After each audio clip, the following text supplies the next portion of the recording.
حرام خوریہ 25واں گناہ حرام خوری ہے، جس کے گناہ کبیر ہونے پر نہ صرف قرآن و حدیث ہے، کتاب عین و اخبار میں امام علی رضا علیہ السلام سے جو روایت نقل ہے، اسی طرح اعمش نے امام جعفر صادق علیہ السلام سے روایت نقل کی ہے، اس میں اس کی وضاحت موجود ہے۔ سورہ مائدہ میں حرام خوری کو یہودیوں کی صفت بتایا گیا ہے۔ ارشاد ہوتا ہے سورہ مائدہ آیت نمبر 62 سے 63، یعنی اے رسول خدا، تم ان یہودیوں میں سے بہتروں کو دیکھو گے تو گناہ و سرکشی اور حرام خوری کی طرف دوڑ پڑتے ہیں۔ جو کام لوگ کرتے تھے وہ یقیناً بہت ہی برا ہے۔ ان کو اللہ والے اور علماء جھوٹ بولنے والے حرام خوری سے کیوں نہیں روکتے ہو جو درگزر یہ لوگ کرتے رہے ہیں، یعنی یقیناً بہت ہی برا ہے۔ سخت جیسے گناہ کبیرہ میں شمار کیا گیا ہے۔ مراد مال حرام کھانا ہے۔ مال حرام کھانے کا مطلب اس میں تصرف کرنا ہے، خواہ یہ تصرف کسی طرح بھی کیا جائے، یعنی خواہ سے کھایا جائے یا مکان وغیرہ میں تعمیر کیا جائے۔ یہاں تک اگر کوئی شخص مال حرام کو صرف اپنے پاس رکھے اور اسے اس کے مالک تک نہ پہنچائے تب بھی یہ حرام میں تصرف ہوگا اور کہا جائے گا کہ اس نے حرام کا مال کھایا۔ یہ بھی معلوم ہونا چاہیے کہ سود کھانے اور یتیم کا مال کھانے میں مراد ہر طرح کا تصرف کرنا ہے، صرف کھانا ہی حرام نہیں ہے۔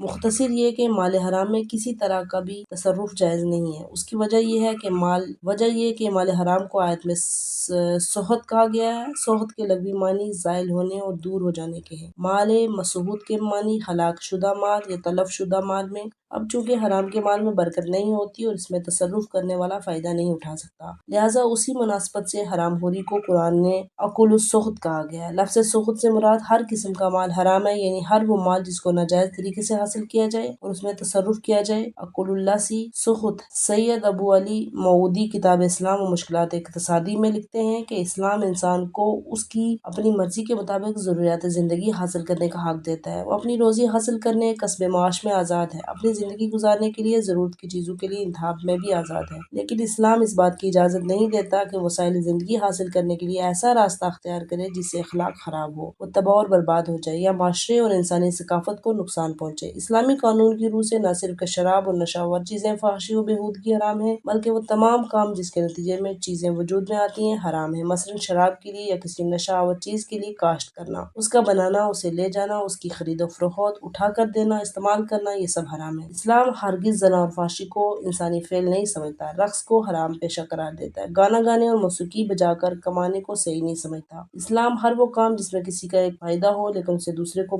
نقصان اٹھانا پڑے، اس سے معاشرہ تباہ ہو جائے، ایسے کام کو جرم اور گناہ قرار دیتا ہے۔ اس قسم کے جرم کی دنیا میں سخت سزا کا، آخرت کے سخت عذاب کا اعلان کرتا ہے، جیسے رشوت، چوری اور سود۔ ہر ایسا معاملہ جس میں ملاوٹ اور دھوکہ کیا گیا ہے، کھانے پینے کی عام ضرورت کی چیزوں کی ذخیرہ اندوزی میں اس سے خیال کرنا کہ اس کی قیمت بڑھ جائے، اگرچہ اس سے غریبوں کی زندگی گزارنا مشکل ہو جائے۔ اسی طرح ہر وہ کام جس کے نتیجے میں جنگ و جدال کا بازار گرم ہو جائے، ایسا کام جس میں کسی طرح کی کوشش جدوجہد نہ کرنی پڑے اور قسمت سے دولت مل جائے، اسے انعامی ٹکٹ، یہ حرام ہے۔ مال حرام میں تصرف کرنا گناہ ہے، البتہ بعض تصرفات میں گناہوں سے زیادہ سود کھانے والے کو خدا رسول سے جنگ کرنے والا کہا گیا ہے۔ رشوت کھانے والے کو کافر قرار دیا گیا ہے، چنانچہ شیخ صدوق نے امام جعفر صادق علیہ السلام سے روایت کی، آپ نے فرمایا، یعنی ہر وہ چیز جس میں سے امام کی خیرات کی جائے سخت ہے۔ سخت بہت سی قسمیں ہیں، ان میں سے ایک وہ مال ہے جو ظلم و ستم کے ساتھ حکم کرنے والے سے ملے، یعنی اور اس میں قاضیوں کی اجرت، بدکار عورتوں کی اجرت، شراب کی قیمت، اس نیند جو کی شراب کی قیمت جو نشہ کرنے والی ہو، سود کھانا بھی شامل ہے، یعنی یہ سب بھی سخط اور حرام ہے جیسے شریعت نے ان کو حرام ظاہر کیا ہے۔ کتاب حصار اور قاضی کا فیصلہ کرتے وقت رشوت لینا خدائے بزرگ کو برتر سے انکار کفر ہے۔ کتاب کافی میں اس طرح کی ایک روایت امام محمد باقر علیہ السلام سے نقل ہے،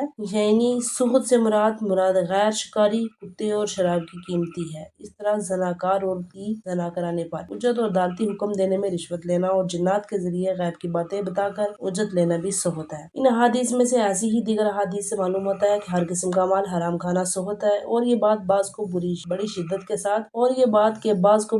ساتھ حرام قرار دیا گیا، ان کا عذاب انتہائی شدید ہے۔ ان میں سے سب سے بدتر رشوت کھانا ہے۔ رشوت کھانے والا کافر کے حکم میں آتا ہے اور رسول خدا نے اس پر لعنت کی گئی ہے۔ رشوت کی قسمیں۔ رشوت کی 3 قسمیں ہیں: قاضی کا حکم صادر کرنے کے لیے رشوت، حرام کام کرنے کے لیے رشوت، مباح کام کرنے کے لیے رشوت۔ پہلی قسم کی رشوت یہ ہے کہ قاضی یا جج کو مال دیا جائے تاکہ اس کے حق میں حکم صادر کرے یا دوسرے فریق پر غلبہ حاصل کرنے کا طریقہ بتائے۔ ایسا کام کرنا حرام ہے، اگرچہ رشوت دینے والا حق پر ہی کیوں نہ ہو، قاضی برحق فیصلہ ہی کیوں نہ صادر کرے، لہٰذا ایسی رشوت دینا بھی حرام ہے، اس میں تصرف بھی حرام ہے، یہ گناہ کبیرہ ہے۔ ایسی رشوت دینے، لینے اور دلانے والا خدا کی لعنت کا سزاوار ہے۔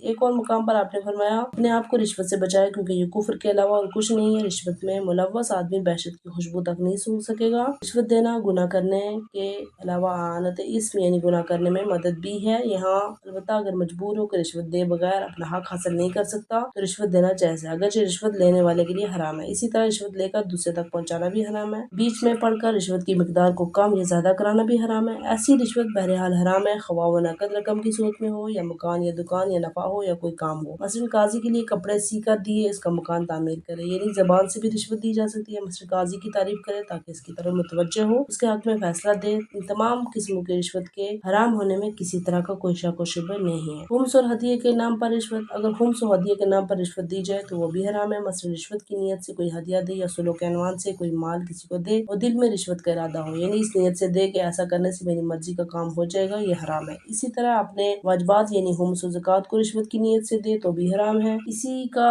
خمس و زکوٰۃ ادا نہیں ہوگا، ایسے شخص پر واجب ہے کہ وہ دوبارہ خمس و زکوٰۃ ادا کرنے یعنی ان کی ادائیگی کرنے کے لیے قصد و قربت یعنی حکم خدا کی بجاوری ارادہ ضروری ہے۔ حدیث میں قرب قیامت کی ایک نشانی کو کچھ اس طرح بیان کیا گیا ہے کہ زمانہ ایسا آئے گا جب لوگ رشوت کو ہدیہ کہہ کر حلال کر دیں گے، یعنی رشوت لیں گے اور اسے ہدیہ قرار دیں گے۔ رشوت کی دوسری قسم حرام کام کے لیے رشوت ہے، یعنی کسی حاکم کو کسی ظالم اور گنڈے شخص کو کوئی رشوت دے تاکہ اس کے ذریعے کسی شخص پر ظلم کرے یا کوئی اور گناہ کرے۔ اس میں کوئی شک نہیں کہ اس قسم کی رشوت بھی حرام ہے، جیسے کہ قرآن مجید میں آیا ہے، یعنی مال کو باطل طریقے سے کھانا۔ آیت میں یہ بات بڑے واضح طور پر ذکر ہے۔ سورہ بقرہ آیت نمبر 188 میں پاس آپس میں ایک دوسرے کا مال نہ کھا جاؤ، مال کو رشوت میں حکام کے حق جونک دو تاکہ لوگوں کے مال میں جو کچھ ہاتھ لگے ناحق خود بوٹ کر جاؤ، حالانکہ تم جانتے ہو کہ سائر میں مسلمانوں کو 2 چیزوں سے منع کیا گیا ہے۔ پہلی بات یہ کہ جب تک کوئی مال شرعاً جائز نہ ہو اسے استعمال نہ کیا جائے، جیسے چوری کا مال، امانت میں خیانت کر کے کسی کے مال کو غصب کر لینا وغیرہ۔ دوسری بات یہ کہ اپنا مال و متاع بھی اس مقصد سے ظالم حکام کو نہیں دیا جائے گا، اس کی وجہ سے حکام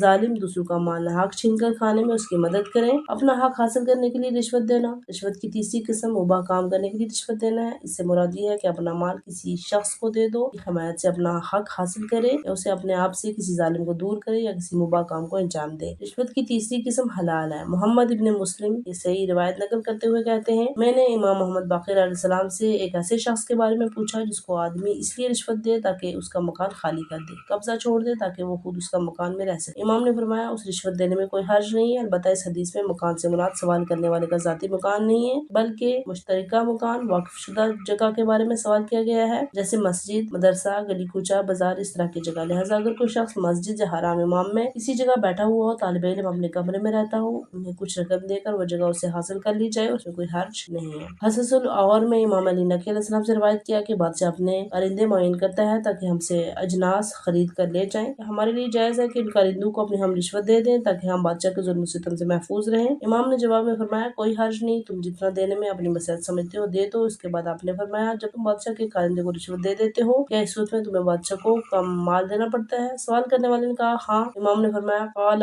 فسدت رشوتک وسائل الشیعہ کتاب تجارت میں تم نے رشوت ہی کو فاسد کر دیا۔ حدیث کا خلاصہ یہ ہوا کہ اپنا حق حاصل کرنے اور ظلم سے بچنے کے لیے رشوت دینا صحیح اور جائز ہے، لیکن دوسرے کا حق حاصل کرنے یا کسی پر ظلم کرنے کے لیے رشوت دینا حرام ہے۔ جائز کام کے لیے رشوت لینا، یہاں پر اس بات کی وضاحت بھی ضروری ہے کہ تیسری قسم کی رشوت جو اپنے حق حاصل کرنے یا کسی مباح کام کو انجام دینے کے لیے ہدیہ کے طور پر دی جا سکتی ہے، لیکن اس جائز کام کے لیے رشوت دینا کراہیت سے خالی نہیں ہے، کیونکہ یہ ایک ایسا ہدیہ ہے جو رشوت سے مشابہت رکھتا ہے۔ اگر ایسا بھی ہو سکتا ہے جائز کام کے لیے رشوت دینے کی سہولت عادت آدمی کو ناجائز کام کے لیے بھی رشوت دینے پر اکساتی ہے، آدمی حرام میں مبتلا ہو جاتا ہے۔ رزگار آدمی اگر حلال لیکن مکروہ قسم کی رشوت دینے سے بچے گا تو یقیناً حرام قسم کی رشوت دینے سے بھی بچتا رہے گا۔ حدیث سے اس بات پر روشنی پڑتی ہے۔ سورہ مائدہ آیت نمبر 42 میں جو لوگ حرام مال کھاتے ہیں خدا ان کے دلوں کو گناہوں سے پاک کرنے کا ارادہ نہیں رکھا۔ امیر المومنین علیہ السلام اس آیت شریفہ کی تفسیر بیان کرتے ہوئے کہتے ہیں کتاب اخبار الرضا میں یہ ایسا شخص ہوتا ہے جو اپنے مسلمان بھائی کی حاجت پوری کرتا ہے مگر اس کے مقابلے میں کوئی تحفہ لے لیتا ہے۔ شیخ انصاری نے کتاب مقاصد میں فرمایا اس حدیث شریف کے کئی مطالب نکالے گئے ہیں، ان میں سے ایک معنی ہے ضرورت مند لوگوں سے تحفہ قبول کرنے سے آدمی کو سخت پرہیز کرنا چاہیے تاکہ وہ کسی دن حرام رشوت میں مبتلا نہ ہو جائے۔